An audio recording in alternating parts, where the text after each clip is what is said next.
When people discuss the best episodes of Futurama, they usually mean the ones that pack the biggest emotional punch. So episodes like Jurassic Park, The Look of the Friarish, and The Devil's Hands Are Idle Playthings are the ones that almost always come up. And you know what? I agree with that. Those episodes deserve their recognition.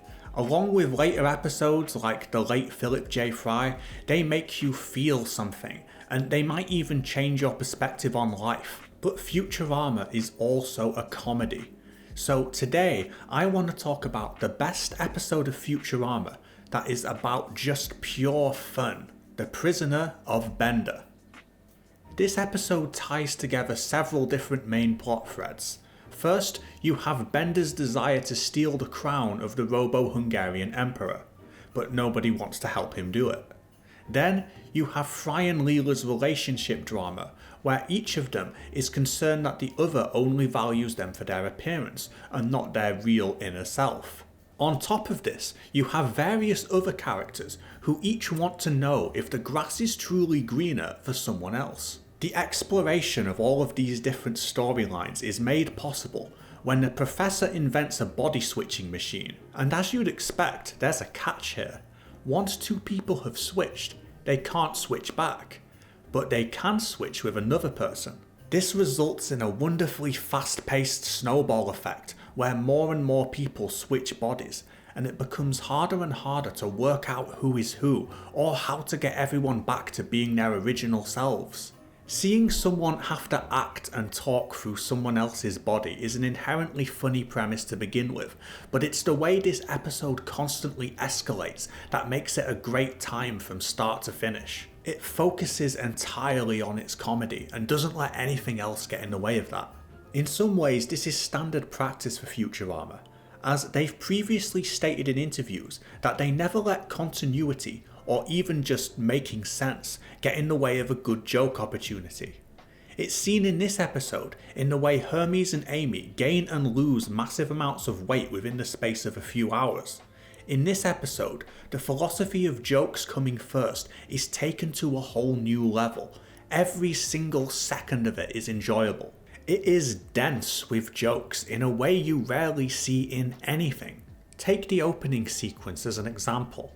Here, the humour comes from both Benda's plans for stealing the crown and his friends' reactions to it. This sequence averages one joke every 6 seconds. It manages to make this sheer number of jokes work by using a variety of different types of humour to keep any one style from wearing out its welcome. There's character-based humour, where the jokes come from the flawed personalities we already know so well. And a lot of the time the funny moment just comes from the way some of the lines are delivered. There's also a ton of visual humour, which can be seen in just how many GIF-worthy moments came from just this one episode. You've probably seen at least Benda as Nikolai spitting out jewels and the mini clown robots attacking used in random online conversations more than once because they stand out so much. Between all of this, there really isn't a wasted moment in this episode. Anything that happens is either critical to moving the plot forward or a well executed joke. There's just no room for anything else. And it makes you wonder how this show was able to do this when so many others can't. How was it able to maintain its breakneck pacing and pack in so many jokes? The answer to that is in the way the entire show is set up. As a science fiction show, Futurama is what's called high concept. High concept is a term that comes from the film and TV industry to describe works that focus on the kind of exciting, unusual premise that can be quickly summed up in a single line with a simple what-if scenario. This is seen as very important to capturing people's attention quickly and therefore making money in the movie business. A good example of a high concept film is Jurassic Park. What if we could clone dinosaurs? And high concept work has overtaken the entire business. What if somebody had this superpower? What if two people swapped bodies? What if even more people swapped bodies? A high concept work relies on its interesting premise to succeed. Take away the dinosaurs from Jurassic Park and you're left with a story about a scientist who isn't sure if he's ready to have children.